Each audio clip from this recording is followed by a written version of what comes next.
Salvador Jesus Cristo, amém?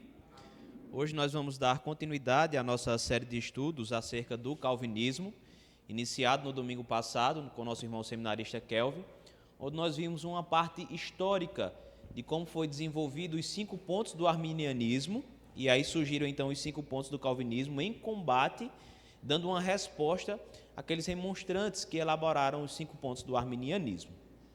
E o calvinismo elaborou os 5 pontos em resposta. O primeiro é a depravação total, o segundo é a eleição incondicional, terceiro, expiação limitada, quarto, graça irresistível e, por fim, a perseverança dos santos. Os irmãos irão perceber que ao longo dessa exposição dos 5 pontos, todos eles estão interligados, todos eles têm que estar em uma unidade. Se você retirar um desses pontos, não faz sentido os 5 pontos do calvinismo, tá certo? Então, hoje pela manhã, nós iremos abordar o primeiro ponto, que é a depravação total. Esse é o nosso intuito nessa manhã, fazer uma abordagem sobre esse primeiro ponto dos 5 pontos do calvinismo, a depravação total. Então, quero convidar você a fechar os seus olhos, vamos orar ao Senhor, clamando por graça sobre as nossas vidas e que Ele nos auxilie a entendermos este termo, depravação total. Oremos ao Senhor nesse momento. Pai Santo, nosso eterno Deus, nosso eterno Pai, nós te damos graça, Senhor, por este domingo, dia do Senhor, de logo pela manhã crescermos em graça e em conhecimento do nosso Senhor e Salvador Jesus Cristo. Rogamos que teu Santo Espírito, ó Deus, nos conduza nesse momento de aprendizagem, de estudo da tua palavra, Senhor. Fala aos nossos corações, muda a nossa mente, ó Deus, e nos transforma cada vez mais parecido com o teu Filho, nosso Senhor e Salvador Jesus Cristo. Nós oramos assim, ó Deus, confiados na tua graça, no teu amor e na tua bondade para conosco, em Cristo Jesus. Amém. Meus irmãos, o termo depravação total, ele não soa estranho aos nossos ouvidos, porque cedo ou tarde, nós sempre estamos ouvindo o termo depravação total, seja num estudo de EBD, pela manhã, ou até mesmo nos sermões de domingo à noite. O termo depravação total sempre chega aos nossos ouvidos. Cedo ou tarde, nós vamos nos deparar com esse termo. Mas a grande pergunta, meus irmãos, para nós nessa manhã é: o que significa depravação total? Qual é o real sentido desta expressão que os teólogos de Dort elaboraram dizendo que o homem é totalmente depravado? O que é que esses homens queriam dizer com esta declaração, depravação total? Veja, meus irmãos, essas perguntas, elas são importantes justamente pelo fato de estarmos tão familiarizados com esse termo, de estarmos sempre em contato com esse termo, porque muitas vezes nós podemos cair no erro de ignorar o real significado dessa expressão, ou até mesmo deturpar o significado da expressão depravação total. Diante disso, se ignorarmos, se dermos um novo sentido ou deturparmos o sentido de depravação total, nós temos um problema. E qual é o problema? De nos apropriarmos de um termo, não sabendo o seu significado ou deturpando o seu significado justamente para satisfazer as nossas ideologias, e assim nós estaremos utilizando um termo de forma equivocada, de forma errada. Por isso é importante nós entendermos o que os teólogos quiseram de fato dizer com essa expressão depravação total. Portanto, continua a pergunta: o que é depravação total? O que significa esse termo que permeia no meio presbiteriano, no meio reformado? E aí eu gostaria de ouvir os irmãos. O que é depravação total?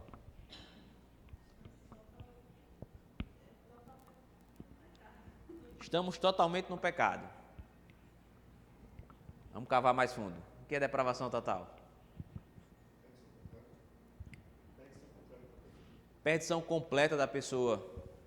É uma boa definição. Nós vamos ver um pouquinho disso. Queda espiritual após a desobediência, né, dos nossos pais. Muito bem. Afastamento completo de Deus.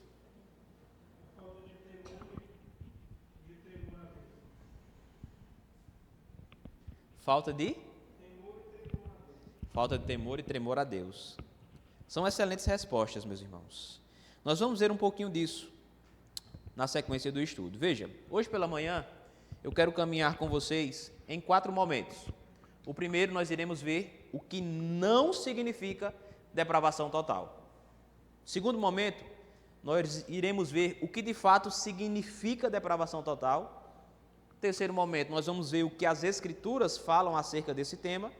E por fim, nós vamos encerrar com algumas aplicações práticas para as nossas vidas.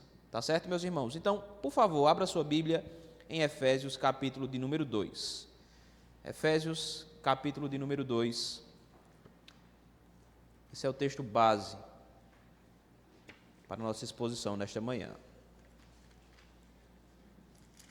Efésios, capítulo de número 2. Então, como eu disse, no primeiro momento nós iremos ver o que não significa depravação total.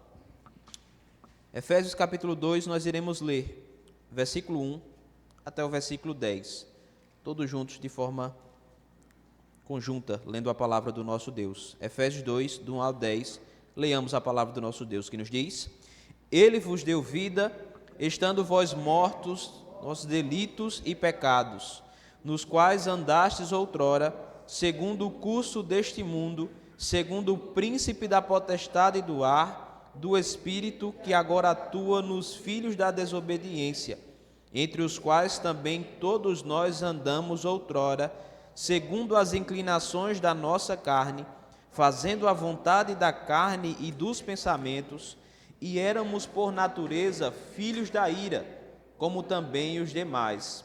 Mas Deus, sendo rico em misericórdia, por causa do grande amor com que nos amou, e estando nós mortos em nossos delitos, nos deu vida juntamente com Cristo. Pela graça sois salvos, e juntamente com Ele nos ressuscitou e nos fez assentar nos lugares celestiais em Cristo Jesus, para mostrar nos séculos vindouros a suprema riqueza da sua graça, em bondade para conosco em Cristo Jesus. Porque pela graça sois salvos, mediante a fé, e isto não vem de vós, é dom de Deus, não de obra para que ninguém se glorie, pois somos feitura dele, criados em Cristo Jesus para boas obras, as quais Deus de antemão preparou para que andássemos nelas. Amém. Deus seja louvado pela sua palavra. Então, meus irmãos, o que não significa depravação total? Como os irmãos podem ver no slide, depravação total, meus irmãos, não significa que o homem não possa fazer o bem aos seus semelhantes. Depravação total não significa que o homem não pode fazer o bem aos seus semelhantes. E é muito importante que você entenda isso. Certamente você conhece aquela pessoa que é super gente boa, que se dá bem com todo mundo, que paga suas contas em dia, que é uma pessoa honesta no seu trabalho, que não trai o seu cônjuge, que cuida bem dos seus filhos, uma pessoa que vive uma vida íntegra, reta, e você olha para aquela pessoa e diz: fulano de tal, só falta ser crente. Mas embora ele não seja crente, ele ainda assim é uma pessoa boa. E eu arrisco a dizer que ele é até melhor do que muitos crentes por aí. Conhece alguém assim? Ou já ouviu algo desse tipo? De pessoas que são moralmente, a visão do mundo, boas, que fazem coisas boas. Certamente você deve ter lembrado de alguém, ou já ter ouvido algo nesse sentido.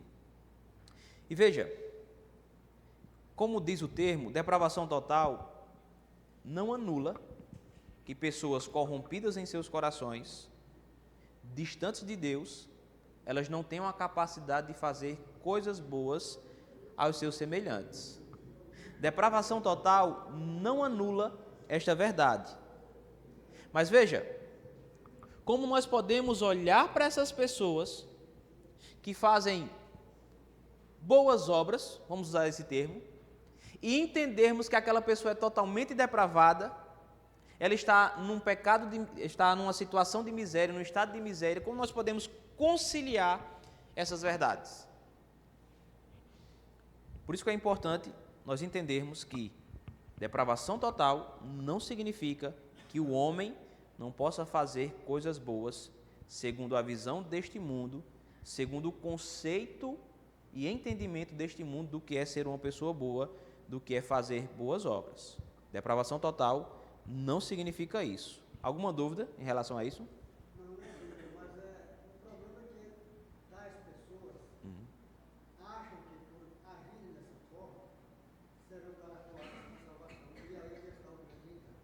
Vamos chegar lá. Alguma dúvida, meus irmãos, em relação a esse primeiro questionamento de que depravação total não significa que o homem não possa fazer coisas boas? Todos entenderam? Muito bem. Então, em primeiro lugar, a depravação não anula que o homem pode fazer coisas boas. Em segundo lugar, a depravação total não significa que o homem é tão mau quanto poderia ser. E esse é outro detalhe muito importante que você entenda nesta manhã. Depravação total não significa que o homem é tão mau quanto poderia ser. Ou seja, a totalidade dessa depravação não significa que o homem está em completo estado de depravação e ele só pratica coisas ruins, ou seja, ele está no seu nível máximo de maldade. Por exemplo, se você sair hoje aí nas ruas de Teresina, você não vai encontrar todas as pessoas brigando, esfaqueando umas às outras, atirando umas às outras, atropelando. Você não vai encontrar esse caos. Você vai encontrar pessoas vivendo a sua vida normal, indo nas igrejas, indo nos supermercados, vivendo uma vida, de certo modo, normal. Então, nós vamos observar que mesmo as pessoas corrompidas, mesmo as pessoas que estão num estado de pecado, elas ainda conseguem ter uma vida, uma conduta que, de certo modo, seja em conformidade com a lei de Deus. Quer elas tenham esse entendimento, quer não, mas nós podemos ver um resquício de algo bom, ou seja, levar a pessoa a ter uma conduta reta à luz daquilo que os homens entendem por uma vida correta. Então, deixe-me dar um exemplo para facilitar o que eu estou querendo dizer com este ponto, de que o homem não é tão mau quanto deveria ser. Quando a gente pensa em alguém mau, alguém que fez grandes males, quem é a primeira pessoa que vem em nossa mente? Quem é a pessoa que você imagina, alguém muito ruim, que fez grandes males? Geralmente nós pensamos em Hitler, que matou milhares de judeus, aquele foi conhecido como o Holocausto. Aquele homem era terrível, mau, mas eu quero dizer para você que ele não foi tão mau. Podia piorar. Ele não foi tão mau quanto ele poderia ser. E aí tem um detalhe. Se nós fôssemos tão maus assim quanto poderíamos ser, meus irmãos, saiba que este mundo seria inabitável. Se nós fôssemos tão mal quanto temos a capacidade de ser, este mundo seria inabitável. E se nós estamos aqui hoje, vivendo neste mundo habitável, isso é prova de que, em primeiro lugar, o homem não é tão mal quanto poderia ser, e em segundo lugar, isso é prova de que Deus, pela sua graça comum, refreia a maldade do homem, tornando este mundo habitável. Então, depravação total não anula que o homem não possa fazer o bem aos seus semelhantes e que também esse homem não é tão mau quanto poderia ser. Entendendo essa verdade, meus irmãos, os teólogos de Dort, eles disseram o seguinte, no capítulo 3 e no capítulo 4, no artigo 4. Vamos ler juntos? É verdade que há no homem, depois da queda, um resto de luz natural. Assim, ele retém ainda alguma noção sobre Deus, sobre as coisas naturais e a diferença entre honrado e desonrado, e pratica um pouco de virtude e disciplina exterior. Essa foi a conclusão que os teólogos de Dort elaboraram, dizendo: ainda há uma luz, um resto de luz neste homem, é por isso que ele tem a capacidade de fazer o bem aos seus semelhantes, e é por isso que ele não é tão ruim, tão mau, quanto ele poderia ser. Então percebam, meus irmãos, que os teólogos de Dort reconhecem e afirmam que a depravação total não anula esses dois pontos que nós acabamos de ver. Pelo contrário, depravação total não significa isso, que o homem não pode fazer bem e que o homem não é tão mau quanto poderia ser. Alguma pergunta sobre isso? Contribuição, colocação? Não?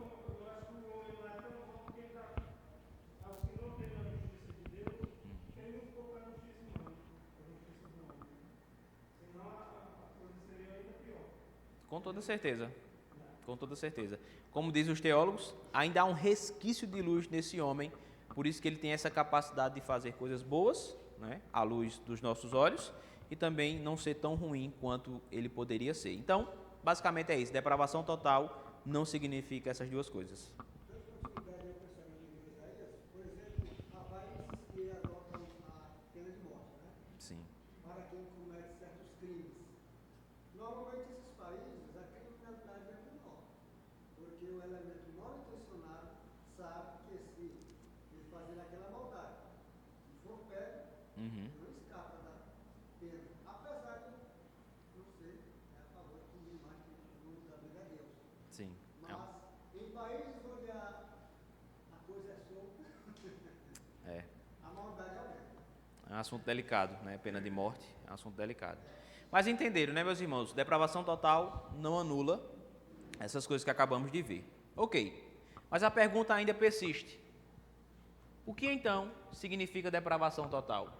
O que é depravação total? Quando os teólogos de Dort deram essa definição, o que de fato eles queriam dizer com esta expressão? E aí, meus irmãos, nós podemos ler o seguinte, vamos ler juntos? A depravação total afetou todas as partes do ser humano, afetou o corpo, a alma, pensamentos, emoções, volições, desejos, vontades, ou seja, tudo no total complexo humano foi afetado pelo pecado, depravando-se totalmente. É isso que os teólogos de Dort queriam dizer com o termo depravação total, ou seja, o homem como um todo, em todas as suas faculdades, ele foi afetado pelo pecado, ou seja, tudo aquilo que ele faz, tudo aquilo que ele pensa, tudo aquilo que ele é motivado a fazer, tem um resquício do pecado, está contaminado pelo pecado. É isso que os teólogos queriam dizer com o termo depravação total. Eu quero trazer também outra citação de Siton, que ele diz o seguinte: o homem caiu no jardim do Éden, caiu em sua totalidade.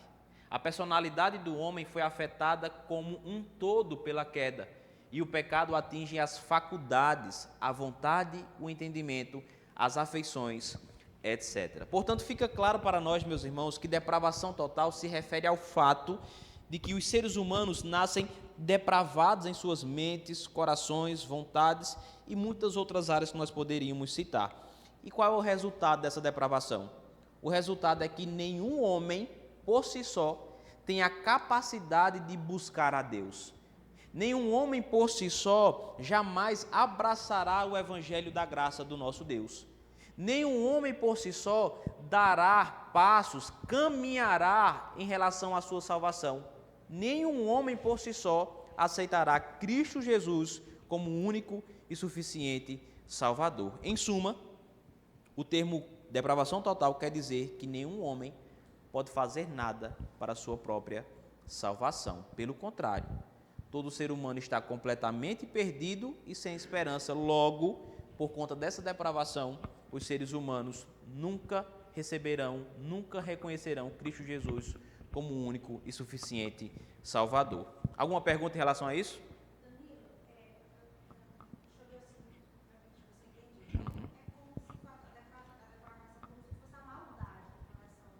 Sim, sim. Como citam, né? Quando Adão e Eva, eles caíram e desobedeceram, e o texto nós lemos em Romanos, capítulo de número 5, por um só homem entrou o pecado no mundo, né? Todos agora nascem com essa natureza pecaminosa, né? Então, quando os teólogos de Dort, elaboraram esse primeiro termo, depravação total, em outras palavras, eles não estão querendo dizer aquilo que os remonstrantes diziam. Foi até uma fala do pastor Jefté domingo passado, de que o homem, ele está doente, então ele tem condições de ir ao hospital, mesmo doente. Não, nós vamos ver mais à frente que o termo depravação total está rejeitando essa ideia de que o homem está doente, está dizendo, ele não está doente, ele está morto. Logo, ele estando morto, ele não tem como ir ao hospital buscar a salvação. Então, depravação total está dizendo que o homem em Adão, ele é pecaminoso, corrupto, e todas as suas faculdades, ou seja, o seu entendimento, sua vontade, seu desejo, sua volição, tudo aquilo que está dentro do homem é incapaz de tomar um rumo em busca da salvação. Ele precisa de uma ação exterior, que é justamente o que nós lemos em Efésios. Ele vos deu vida, estando vós mortos de delitos e pecados. Em outras palavras, Danilo, não existe nada que nós venhamos a pensar, ou fazer, ou sentir que seja totalmente bom. Entendeu? Então, eu vou fazer uma coisa. Rapaz, por melhor que eu vá fazer, ainda tem um resquício do pecado ali. Entendeu? Sempre está manchado. Vou refletir acerca de uma coisa. Por melhor que seja essa reflexão, ainda não é tão boa quanto poderia ser por conta do fato de eu ser pecador. Sempre vai estar manchado pelo pecado. Sempre. Aí você, no ponto anterior, falou sobre essas questões que afetam algumas atitudes do ser humano. Nós podemos ver no primeiro filho gerado de Adão com Eva, que foi que nasceu no coração de Caim. Verdade. Nasceu a inveja. Bem lembrado. Porque Deus agradou-se da oferta de Abel, e o Satanás já operando na mente de Caim, não é? Fez com que ele fosse o primeiro incidente para aquele incidente. Está vendo? Fica à vontade. O homem não sabe que está doente. Certo? É um ponto crucial esse ponto aí, né?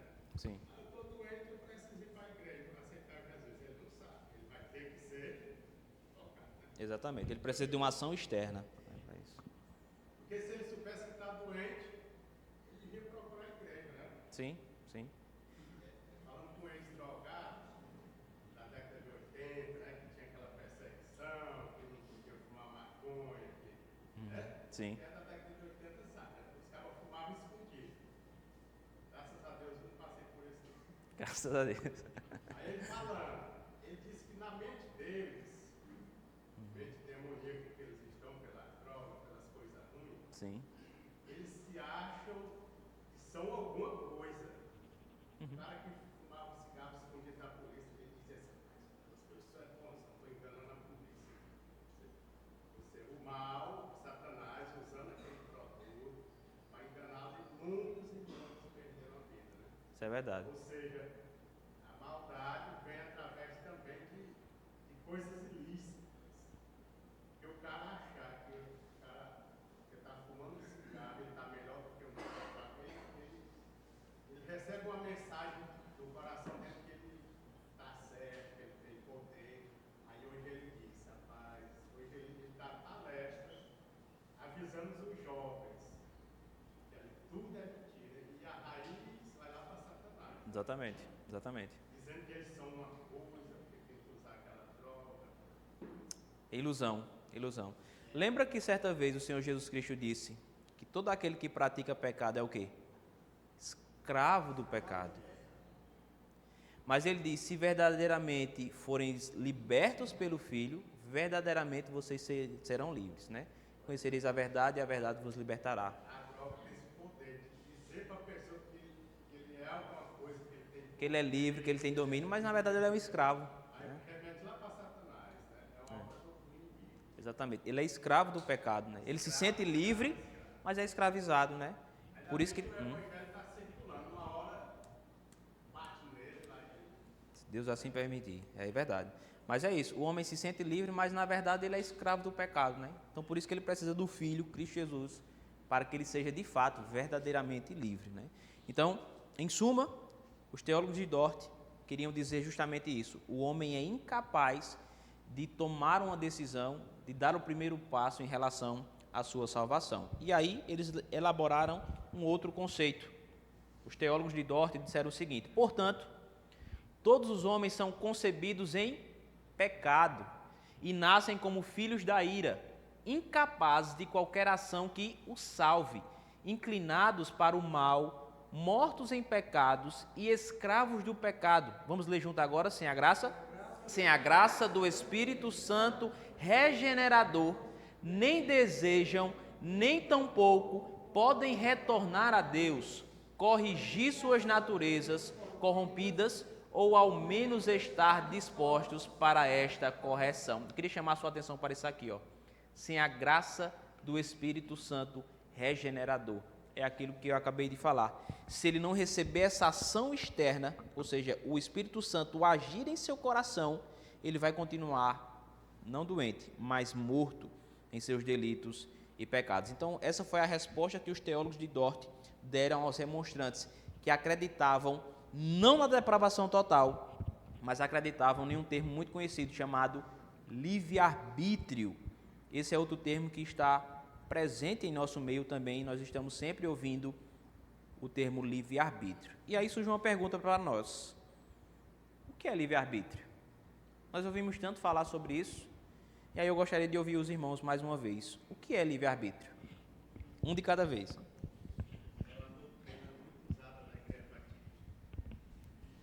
A doutrina é uma boa resposta. No geral, as pessoas acharam que a pessoa pode fazer o que ela quiser. Eles acham assim, você ouviu o evangelho, você tem que ouvir, aí você escolhe. Eles acertam quando você. E nós temos que ouvir primeiro. Aí ele diz para a gente que pode dizer sim ou não. Aí o problema está aí, sim ou não. Mas quando ao ouvir é para todos, né? É verdade. E aí, meus irmãos, o que é livre-arbítrio? Quem mais pode contribuir? É um livre-vontade. Escolher o que quiser. Bem. Alguém mais?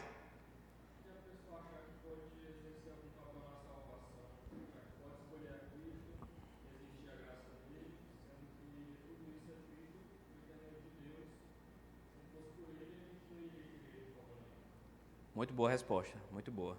Kelvin, quer contribuir? Não. Muito bem.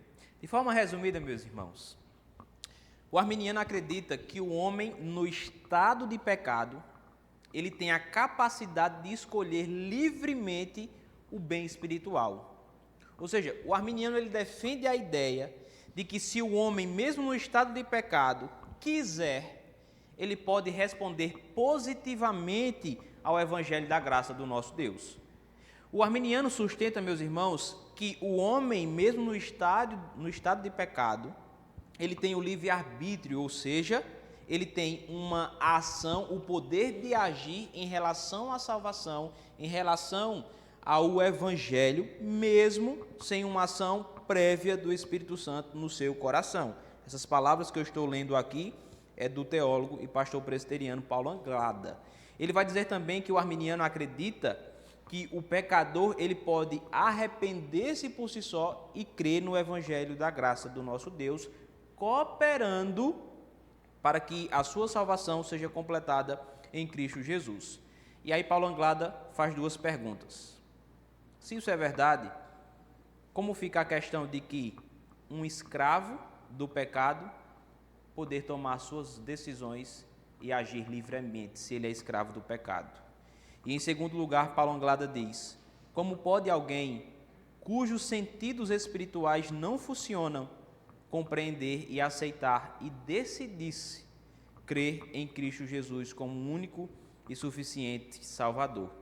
E aí ele conclui dizendo: no final das contas, como é que pode um morto espiritual buscar algo que ele não tem a capacidade de enxergar, porque as coisas do Espírito é discernido espiritualmente, logo ele está morto, não só nos seus delitos e pecados, mas também está morto espiritualmente, são as palavras de Paulo Anglada. Diante disso, os teólogos disseram: não, o homem não está doente, o homem não tem essa capacidade, o homem está morto, ele nunca vai dar um passo, nenhum sequer, em direção a Deus para ser salvo, porque a depravação total ensina que todas as suas faculdades, sentimentos, emoções, volições foram afetadas, estão manchadas pelo pecado. Eu gostaria de ler aqui, em João capítulo 8, 37,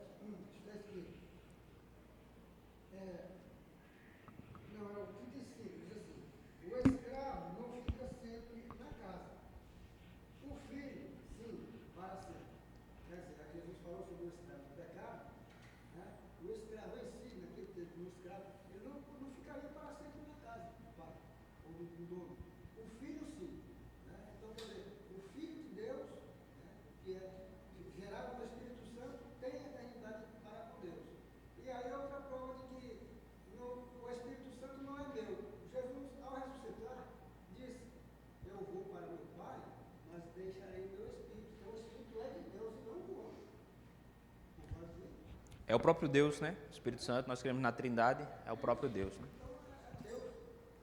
Irmão Pedro. Eu gosto muito do personagem Jonas, né? Não, o baixinho pequenininho, o Zaqueu, bicho, não. Zaqueuzinho, né? Tinha tudo. Era tudo baixinho mesmo, aí. Sei não, tô brincando. O Zaqueuzinho, ele tinha tudo, né? Só que ilicitamente, né? O imposto era 10, ele pedia 20, quebrava aquele a mais com. Porque você tem um grupo, você não. Vamos usar a palavra. O homem não rouba só, ele tem que ter um. Né? Sim. Aí ele ficava com uma ponta, ficava outra, mas ele ouviu o Cristo na cruz, né? Aí as coisas que ele tinha começou a perder valor. Cadê? Eu não sou mais alegre. Eu era alegre com minhas coisas, com meu bem material, eu não sou mais alegre. Você, de certa forma, Jesus Cristo vinha se aproximando e o guarda corria para o Cristo da cruz. E aí, o homem sabe, o homem tem moral para falar, ele não fala com os fariseus. Tem autoridade, Aí né? ele começou, as coisas materiais dele começaram a cair no esgoto, né? Aí ele foi para Cristo, por quê? Porque ele já ouviu falar, Ele ouviu e o Espírito Santo agiu no coração dele, estava né? se aproximando, e aí as coisas que ele tinha, ou seja, Deus começou a trabalhar no pequeno Zaqueu, né? E as coisas que ele tinha não valiam nada. Nós vamos ver um pouquinho disso nas aplicações, né? A fé vem pelo ouvir e é necessário que o Espírito Santo haja no coração. Nós vamos ver um pouquinho disso nas aplicações. Mais alguma pergunta, contribuição sobre isso? Pastor. E existem muitas igrejas que, historicamente, elas adotavam esse ensinamento dos Vidort, do Sínodo de Vidort, que eram calvinistas, por assim dizer, mas que hoje em dia, afetados muito por esse pensamento arminiano, elas abriram mão, né? Hoje, por exemplo, vamos ver situar aqui a Igreja Batista. A Igreja Batista hoje, a Convenção Batista Brasileira, que é a maior convenção que nós temos no país das igrejas batistas, é uma convenção que, via de regra, a gente pode dizer que ela é arminiana, né? Ela acaba sendo porque, embora eles possam dizer que são calvinistas de 4 pontos, na prática mesmo é arminianismo. Então, assim, os batistas originais, eles não eram arminianos. A Confissão de Fé Batista de Londres, do século XVII, é uma cópia praticamente da Confissão de Fé de Westminster, só que com alterações na eclesiologia, porque o governo da igreja presbiteriana é diferente da igreja batista, mas o restante é basicamente a mesma coisa. É basicamente a mesma coisa. Então, se tinha uma igreja que deveria ser parecida com a igreja presbiteriana, era para ser a igreja batista, historicamente falando. Mas hoje em dia, além desse fator de governo, acabaram de alguma maneira se afastando teologicamente também. Então hoje você vai ouvir um pregador presbiteriano e um pregador batista, se ele for um batista da Convenção Batista Brasileira, e ele seguir aquilo que é aquilo que é a declaração de fé da Igreja Batista Brasileira, você vai sentir diferença na hora que trata a salvação. Sim, sim. Então deixou de ser uma era uma chelas, praticamente, né? Agora já passou a virar uma outra parte. Eles adotavam até um século atrás, um século e meio atrás, a Confissão de Fé de Londres, que é uma cópia da Confissão de Fé de Westminster, porque a nossa igreja ela produziu a Confissão de Fé de Westminster. Então, os batistas, para eles não terem outro trabalho, eles viram que era uma confissão muito boa. 5 anos para produzir a Confissão de Fé de Westminster. Quantas reuniões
Então ficou claro, meus irmãos, o que não significa depravação total e o que significa depravação total? Alguma dúvida em relação a esses dois pontos?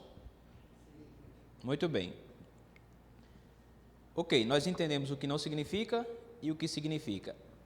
Mas nós cremos que a nossa única regra de fé e prática é as Sagradas Escrituras. Está lá na nossa Constituição, capítulo 1º, artigo 1º. A Igreja Presbiteriana adota como única regra de fé e prática as Sagradas Escrituras, Antigo e Novo Testamento. E aí é importante, quando nós entendermos o termo depravação total, nós perguntarmos, e a Bíblia, o que é que ela diz acerca desse tema? Ela de fato confirma que o homem é depravado, que o homem está morto em seus delitos e pecados e não pode dar um passo para a sua salvação sem necessariamente receber uma ação externa? É necessário nós olharmos para as Escrituras para entendermos o que a palavra de Deus nos diz acerca desse tema. Então, permaneça com a sua Bíblia aberta em Efésios capítulo 2, versículo 1 a 5, que já foi lido, mas vamos ler novamente apenas os 5 versículos de Efésios 2. Efésios 2, do 1 ao 5, acompanhe a leitura da palavra, que diz assim: Ele vos deu vida, estando vós mortos em vossos delitos e pecados, nos quais andastes outrora, segundo o curso deste mundo, segundo o príncipe da potestade do ar, do espírito que agora atua nos filhos da desobediência, entre os quais também todos nós andamos outrora, segundo as inclinações da nossa carne, fazendo a vontade da carne e dos pensamentos, e éramos por natureza filhos da ira, como também os demais. Mas Deus, sendo rico em misericórdia por causa do grande amor com que nos amou, e estando nós mortos em nossos delitos, leia comigo agora, nos deu vida juntamente com Cristo, pela graça sois salvos. A grande pergunta, meus irmãos, é: o que é que o apóstolo Paulo quer dizer quando afirma que o homem está morto em seus delitos e pecados? Qual era o intuito de Paulo ao afirmar que o homem está morto em seus delitos e pecados? Essa é a pergunta que nós devemos responder. E a resposta está na sequência do texto. O apóstolo Paulo ele faz questão de explicar o que de fato ele queria dizer. Paulo nos diz, meus irmãos, que o homem está sendo arrastado pelo curso deste mundo. Paulo está dizendo que é como se o homem se encontrasse em um rio sendo puxado pela correnteza e esse homem é incapaz de nadar contra essa correnteza, sem condição alguma de ir o lado oposto daquela correnteza daquele rio. De maneira que este homem também é impelido e dirigido pelo Espírito que agora atua nos filhos da desobediência. E como se já não bastasse, este homem anda, pensa, age em conformidade com as inclinações pecaminosas da carne e dos pensamentos. O que Paulo está nos ensinando aqui, meus irmãos, é que o homem no estado de pecado, ele está cego para as realidades espirituais. Ele está surdo para ouvir a voz do bom pastor. O que Paulo está nos dizendo, meus irmãos, é que esse homem está impossibilitado de compreender as verdades espirituais. É por isso que a Bíblia é taxativa em dizer que o homem está morto em seus delitos e pecados. E os teólogos de Dort entenderam corretamente essa afirmativa à luz da palavra de Deus. E agora sim eles podem de fato combater o pensamento arminiano, afirmando que o homem de modo nenhum pode contribuir, pode cooperar para a sua salvação. Os teólogos de Dort estavam pautados na palavra de Deus, e à luz da palavra de Deus, eles rejeitaram o pensamento dos remonstrantes, dizendo: o homem não está doente, o homem não tem livre-arbítrio. A Bíblia diz que ele está morto em seus delitos e pecados, e portanto ele é incapaz de caminhar para a salvação. É necessário uma ação de Deus, ou seja, Deus tem que dar vida a este homem, para que ele ouça a voz do bom pastor, para que ele caminhe em direção à salvação. Pois a grande questão é: como pode um morto espiritual cooperar para a sua regeneração? Como pode um morto espiritual arrepender-se dos seus pecados? É por isso que o apóstolo Paulo vai dizer em 1 Coríntios, abra sua Bíblia, por favor, 1 Coríntios capítulo 2, versículo 14, o apóstolo Paulo nos diz algo maravilhoso. acerca do homem. 1 Coríntios, capítulo 2, versículo de número 14. 1 Coríntios 2, versículo 14. Olha o que o apóstolo Paulo vai nos dizer. 1 Coríntios 2, 14. Leia comigo. Ora, o homem natural não aceita as coisas do Espírito de Deus, porque eles são loucura e não podem entendê-las, porque elas se discernem espiritualmente. Ou seja, se o homem está morto espiritual, e de fato ele está, como ele pode entender as coisas de Deus, as coisas espirituais, se elas se discernem espiritualmente? É por isso que os teólogos de Dort estavam pautados nas Escrituras e poderiam afirmar que o homem está depravado totalmente. Dúvidas?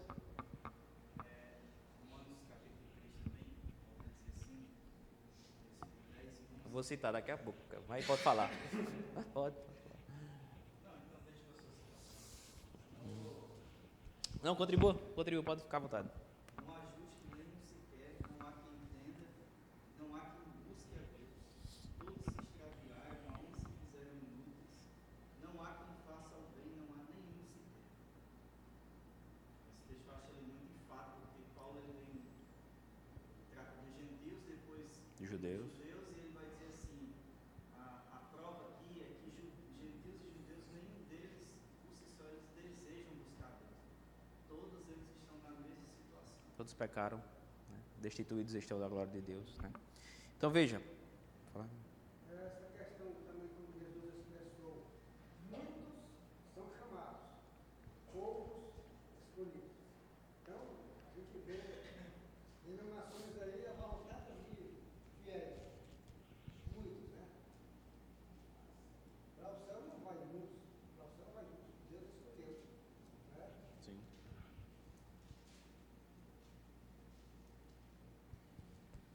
Eu quero chamar a sua atenção para o seguinte.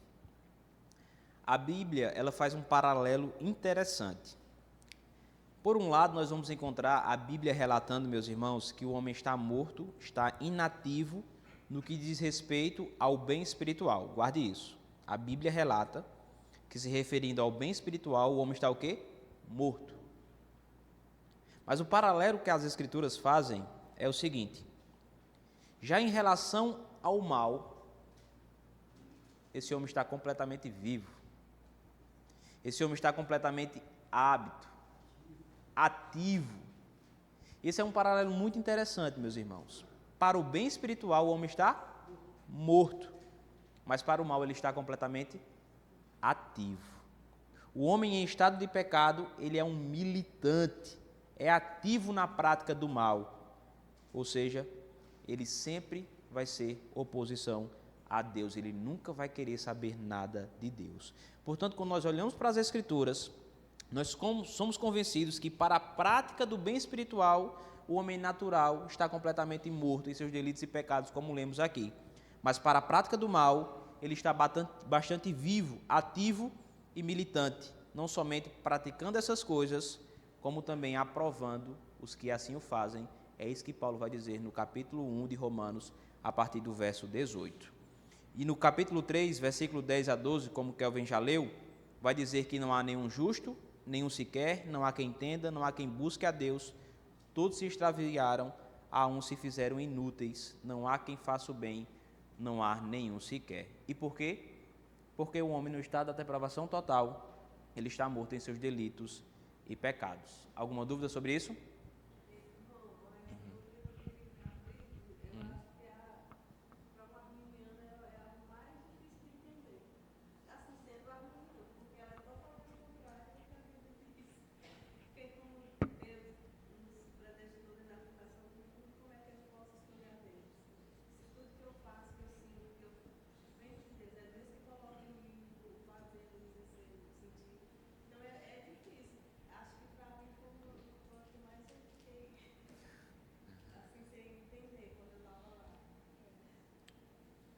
O que eu posso dizer em relação a isso é que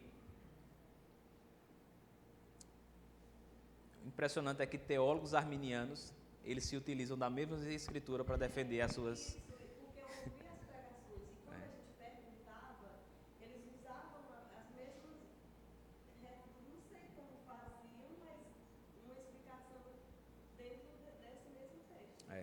Eu vou dar um exemplo, só para ilustrar isso, de que eu vi com os meus próprios olhos.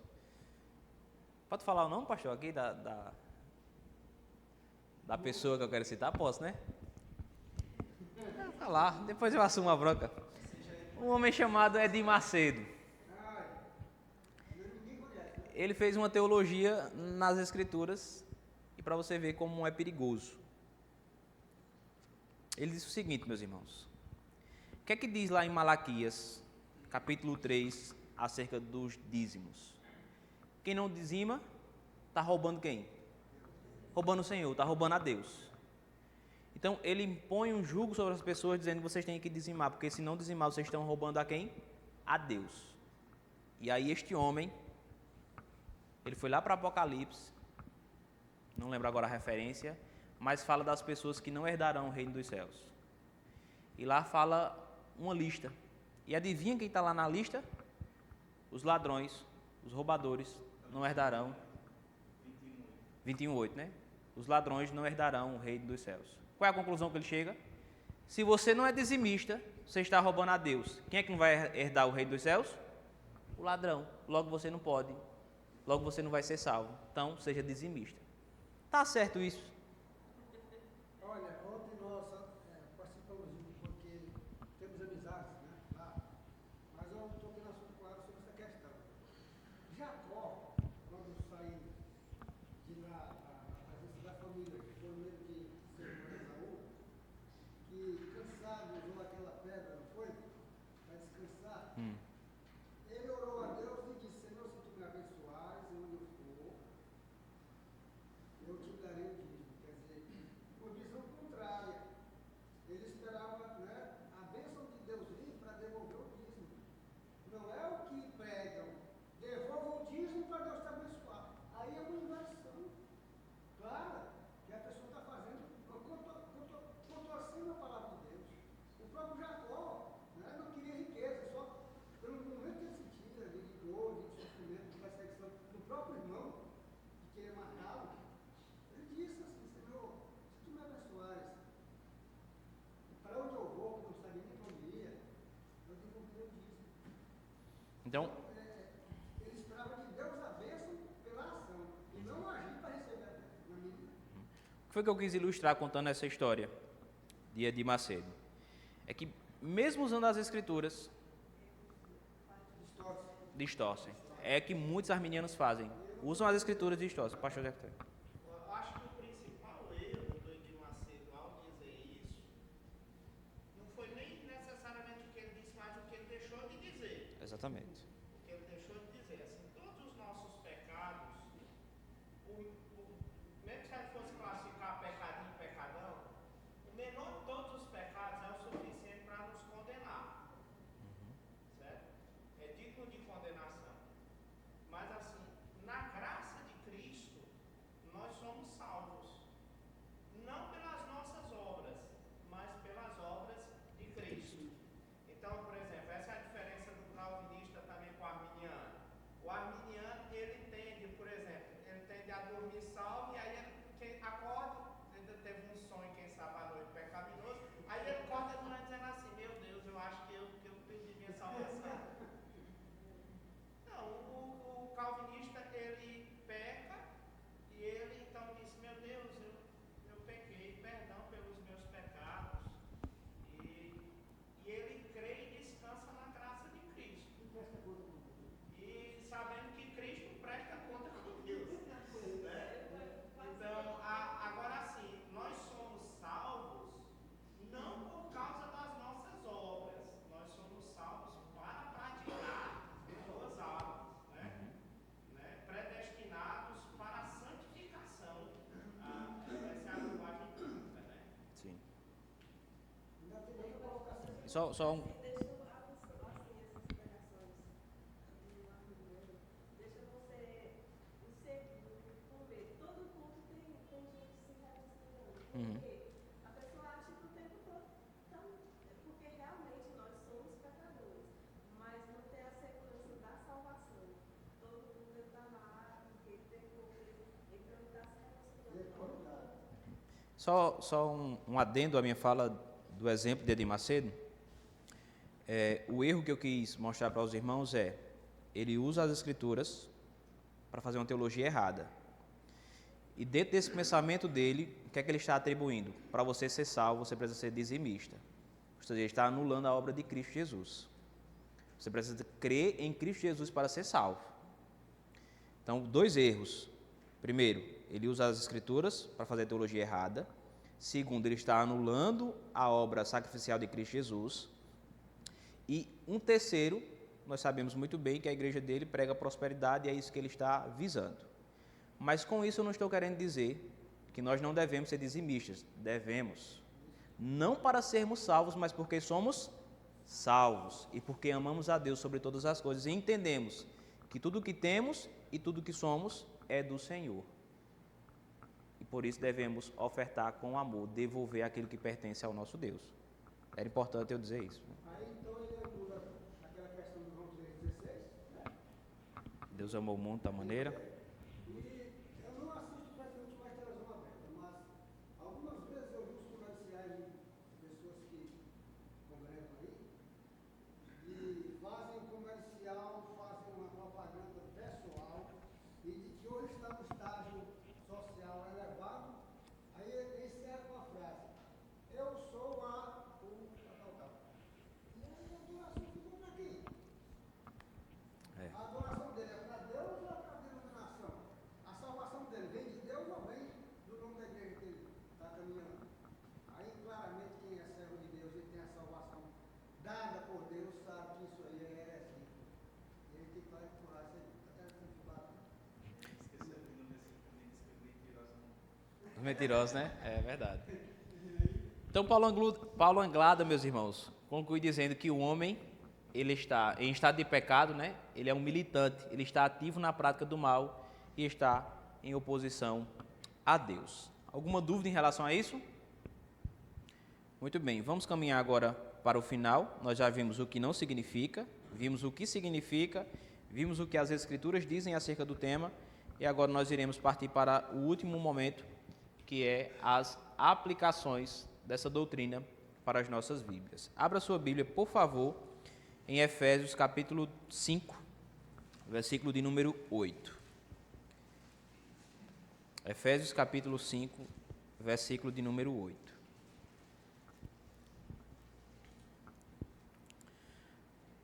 Vamos ler juntos esse versículo? Efésios 5, 8, diz assim a palavra do nosso Deus: Pois outrora ereis trevas, porém agora sois luz no Senhor, andai como filhos da luz. Pois outrora ereis trevas, porém agora sois luz no Senhor, andai como filhos da luz. Meus irmãos, Efésios capítulo 2, que nós acabamos de ler anteriormente, eu costumo dizer que ele é um arquivo do nosso passado. Pois outrora, no passado, nós também éramos escravos do pecado. Nós não fazíamos outra coisa a não ser pecar, pecar e pecar, satisfazendo os desejos pecaminosos dos nossos corações, fazendo a vontade da carne e dos pensamentos, e éramos por natureza, como Paulo diz, filhos de quê? Filhos da ira. Efésios 2 é um arquivo do nosso passado, e é importante que, volta e meia, nós voltemos para esse texto, para entendermos quem nós éramos e quem nós somos no presente momento. O texto de Efésios, capítulo 2, vai dizer que, mesmo sendo desta forma, miserável pecador, morto em nossos delitos e pecados, o texto é enfático em dizer que Ele nos deu vida, juntamente com Cristo. O Filho de Deus nos libertou e verdadeiramente nós somos agora livres. Portanto, o nosso viver deve ser santo, porque o nosso Deus é santo e requer que o seu povo também seja santo. Nós não somos mais escravos do pecado, mas agora nós somos livres. O pecado não tem mais domínio sobre nós, mas todavia, se pecarmos, nós temos um advogado junto ao Pai, Jesus Cristo nosso Senhor, que intercede por cada um de nós. Portanto, meus irmãos, entender que antes nós se encontrávamos em total depravação é importante para nos alegrar, nos motivar a cultuarmos ao Senhor no dia do Senhor, reunido como povo do Senhor, para adorar o Senhor na beleza da sua santidade. Porque se não fosse o agir do Espírito Santo em nosso coração, nós iríamos continuar mortos em nossos delitos e pecados, porque nós não tínhamos condições alguma de nos dirigirmos a Deus. Portanto, eu quero convidar você, nesse exato momento, a olhar para Efésios 5, versículo de número 8, e entender a grandiosidade da obra de Deus na sua vida. O apóstolo Paulo está dizendo para mim e para você, outrora, no passado, éramos o quê? Éramos trevas, porém agora sois luz no Senhor. Andai, pois, como filhos da luz. Em suma, o que é que o apóstolo Paulo está nos dizendo em andar como filhos da luz? Andar em santidade, meus irmãos. Capítulo 6 de Romanos vai nos mostrar que o nosso corpo não deve mais ser oferecido para o pecado. Os nossos membros não devem mais ser oferecidos para o pecado, porque nós morremos com Cristo e ressuscitamos com Cristo. E agora a nossa vida, a nossa vontade, os nossos desejos, as nossas volições devem ser tão somente agora, comprovando de que de fato nós somos filhos da luz e não mais filhos das trevas. Nós agora somos luz no Senhor e devemos andar como filhos da luz. Irmão Pedro.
Aquela luz que vai aparecer de nós. Não precisa nós estar. Eu sou crente.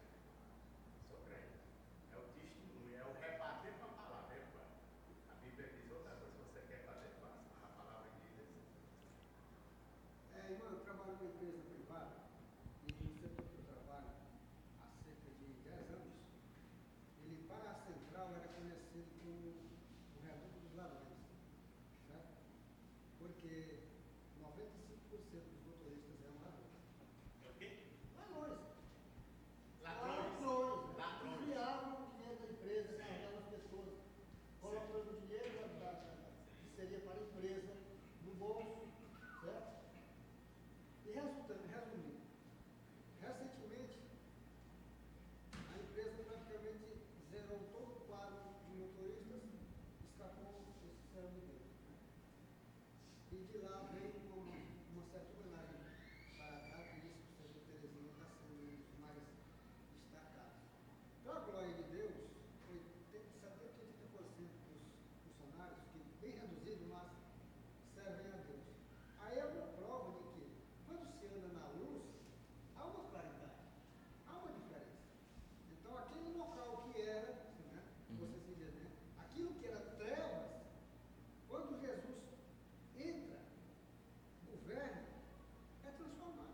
toda certeza. Então, na vida prática, na vida profissional, na vida como cristão nosso, é em toda a nossa maneira de viver, como disse o apóstolo Pedro, não foi? Sim. Sede santos em toda a vossa maneira de viver.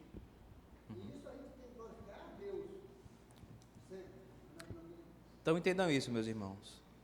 Nós vimos o significado de depravação total, mas como é que isso se aplica na minha vida? Lembrando de quem nós éramos, mas agora quem nós somos em Cristo Jesus. Nós somos luz no Senhor e devemos andar como filhos da luz. E só um adendo a essa fala.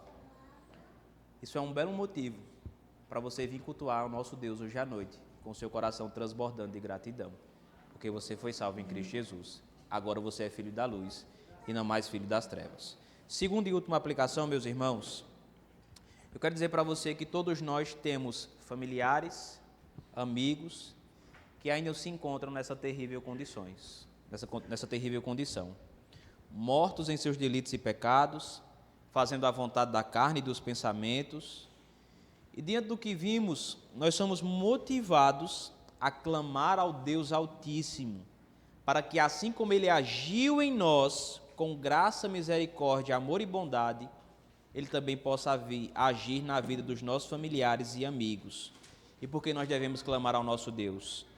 Porque somente o Senhor nosso Deus, através do seu Santo Espírito, pode remover do coração do pecador aquele coração de pedra e colocar no lugar um coração de carne, que agora não se afasta mais de Deus, mas que busca a Deus, vive para Deus e que ama a Deus sobre todas as coisas. Por isso, meus irmãos, eu quero dizer para você nesta manhã, à luz do que vimos, nós conhecemos familiares e amigos que ainda estão nesse estado de depravação total. Mas eu quero incentivar você a continuar orando. Por que você deve continuar orando? Porque o nosso Deus, Ele continua salvando pecadores para o louvor da sua glória. Não desista, não desanime. Ore pelos seus familiares, ore pelos seus amigos. Por quê? Porque o Deus que te salvou é poderoso para salvar o mais miserável pecador que possa existir. Nada é impossível para o nosso Deus. Permaneça firme na oração pelos seus familiares e amigos. Que Deus nos abençoe em nome de Cristo Jesus. Amém.